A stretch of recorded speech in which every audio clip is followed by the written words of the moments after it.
nag-check tayo ng engine performance, nagkuha tayo ng compression. So nangyari nga, cylinder number 1 gross compression 0, ito naman number 2 160. So nang napanood ko, ito yung problema niya, no? Yung spark plug indicator, niya nahulog dito sa loob, naroob sa loob ng makina, kaya kumayod na yung cylinder number 1, number 3, number 4.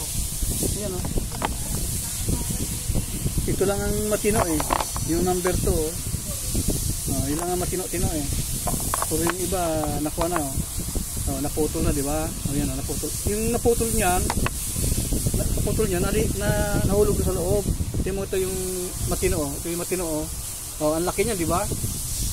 Kaya yung naputol niya napunta sa loob. Yan doon yan, oh. Kaya ipundoin ko makina.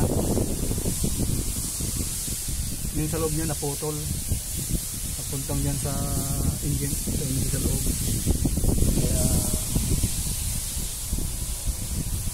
Kaya nag-loss compression eh. Kahit palitan mo ng matinong spark plug, hindi na siya andar. Umandar man siya, kakapag-kapag, matinding misfiring. Yan, di ba? Konting kalaman lang mga kaibigan. Konting share lang.